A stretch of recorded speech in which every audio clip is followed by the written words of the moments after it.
Ang nakaraan, tumutol itong si Natalie matapos sinabi ni Monica ang katotohanan sa kanyang kapatid na makipag-date sa kanya itong si Kevin Villamor. Hindi kasi hayaan ni Natalie na pati ang kanyang kapatid ay mahulog ang loob sa lalaking kanyang nagustuhan. Ngunit hindi pa rin nagpapigil itong si Monica. Kinabukasan ay nagbihis ito at hinintay na darating ang kanyang sundo. Aba, iha. Ang ganda mo naman. Ang ganda na suot mo ngayon. Bagay na bagay sa'yo. Salamat talaga, Lola. Pero natatakot po ako. Baka po kasi pagtawanan kami ni Kevin dahil dalawa kaming parehong lumpo. Iha, iyang pakipag-date mo kay Mr. Kevin. Simbolo yan na meron siyang gusto sa'yo at ikaw din. Pero wala namang nagsasabi na bawal magkaroon ng relasyon ang dalawang lumpo. Bakit? Sila ba ang magmamahal? Hindi ba kayo naman? Huwag mo silang pasinin, Monica. Kung masaya ka sa ginagawa mo, ipagpatuloy mo yan. Ilang minuto lamang ang nakalipas ay dumating na nga ang sasakyan ni Kevin, pero wala sa loob ng kanyang sasakyan ang binata. Kuya, nasaan nga pala si Mr. Villamor? Ma'am, nauna na po si Sir sa inyong venue. Kanina ay hinatid ko siya. Mukhang meron siyang malaking sorpresa para sa inyo mamaya. Ganun ba, kuya?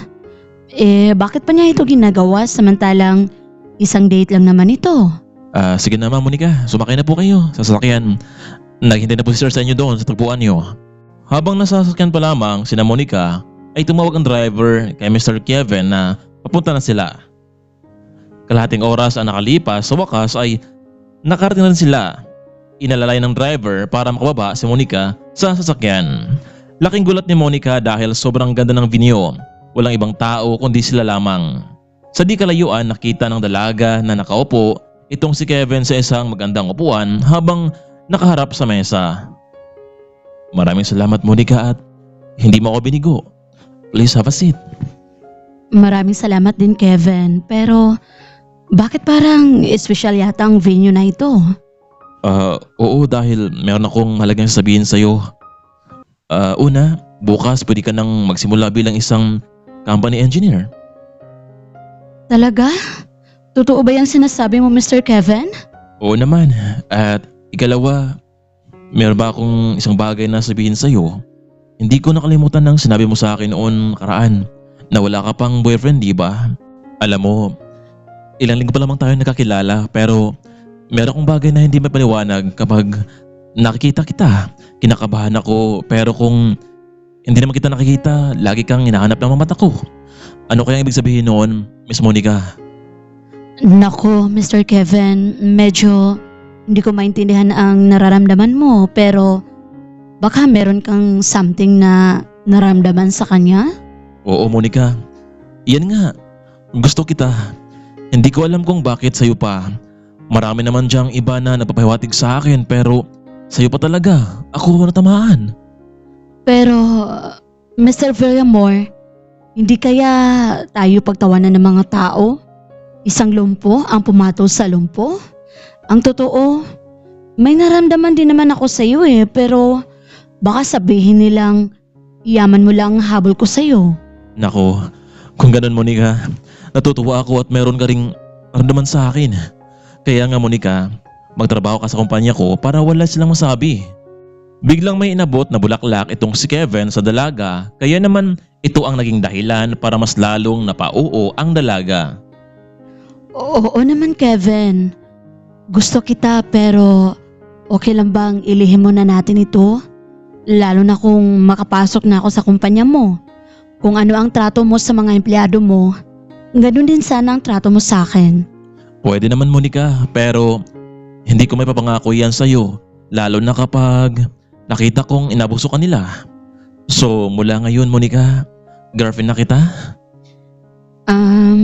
Oo naman, Mr. Villamor. Monica, tawagan mo na akong Kevin sa phone or kapag dalaw lang tayong nag-uusap. Matapos nilang kumain ay inihatid na itong si Monica sa kanyang apartment. Maraming salamat, Kevin. Sobrang saya ko sa araw na ito. Kevin, umuwi ka na rin para makapagpahinga.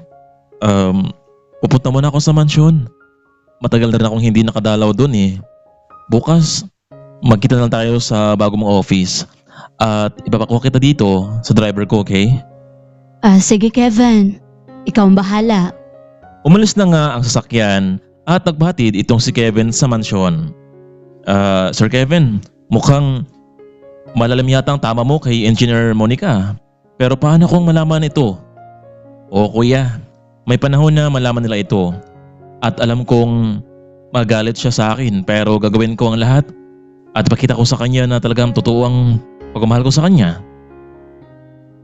Lola, nandito na ako. Oh, Monica, mabuti naman at nakauwi ka na. Teka lang, bakit sobrang blooming mo ngayon ano bang balita, Apo?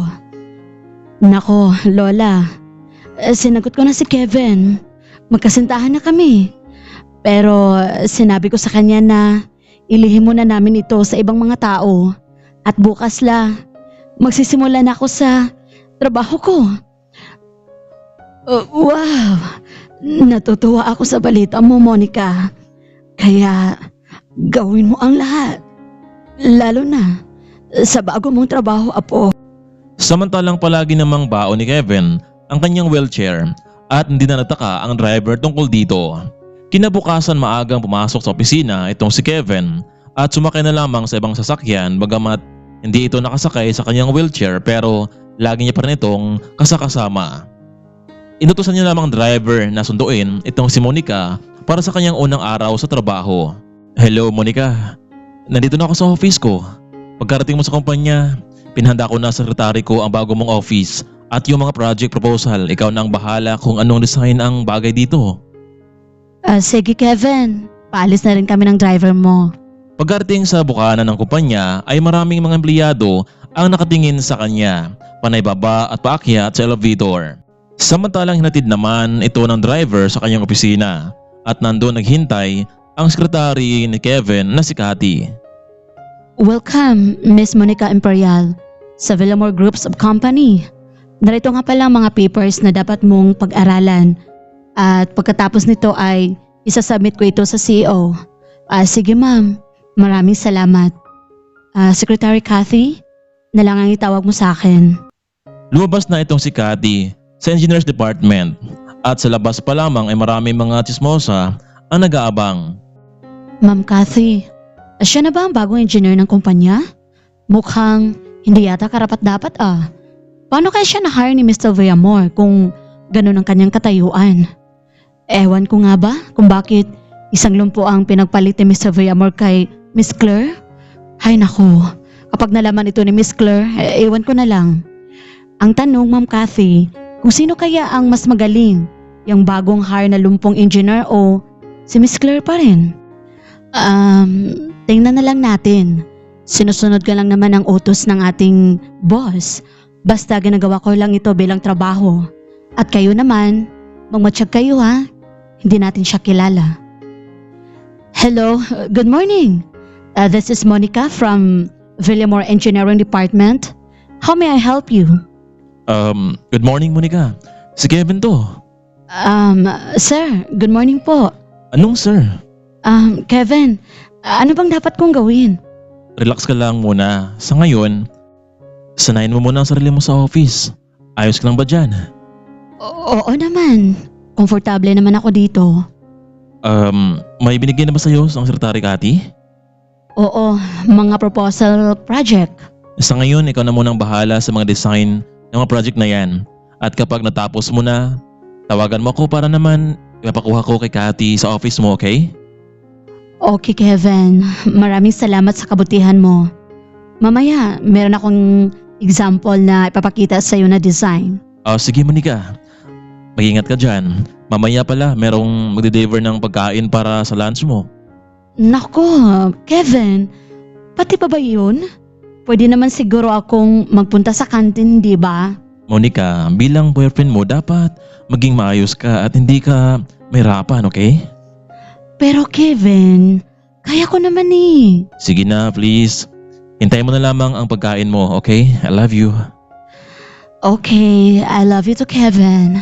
Makalipas lamang ng ilang oras ay nakagawa ng design itong si Monica. Kaya naman ay tinawagan niya itong si Kevin.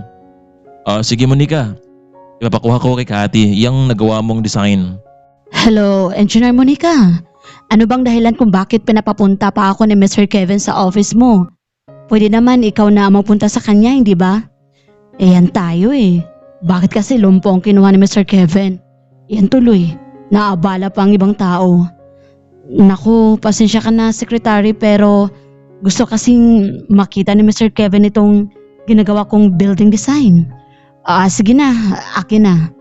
Lumabas na itong si Cathy mula sa office ni Monica.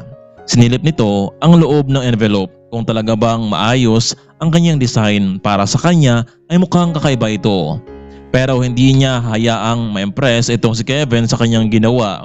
Kaya naman gumawa ng paraan itong si Cathy para iba ang kanyang mapakitang design nang sa ganon ay hindi hangaan ang kanyang ginawa ni Kevin. Mr. Kevin, ito na nga pala ang ginawa ni Engineer Monica. Salamat Cathy. Makalabas ka na. Binuksan ni Kevin ang envelope. Laking gulat nito dahil maraming kulang sa kanyang mga nagawa at marahil kailangan pa nito ng maraming experience pagdating sa pagiging isang engineer. Oh, Kevin, nagustuhan mo ba ang design ko? Talagang tinapos ko siya agad para makita mo. Pero parang may kulang pa yata Monica. Ha? May kulang eh. Tinapos ko na yan kanina lahat ah. Bakit ganon? Ayos lang yun Monica. Ganon talaga. Akala mo na okay na pero may kulang pa pala. Katagalan, maayos mo rin ito. Samantalang labis naman ang tawa nitong si Cathy dahil ang scratch na ginawa ni Engineer Claire ang siyang pinagpalit niya sa trabaho ni Monica. Ano kaya ang gagawin ni Kevin kapag malaman niya ang kalokohang ginawa ni Cathy sa kanyang girlfriend? Ano kaya ang gagawin naman hakbang ni Natalie kapag nakita na nito ang kapatid na nakapasok sa trabaho? Kaya mga kaibigan, wag na wag nating kakaligtaan ang susunod na eksena sa ating Part 4. Abangan!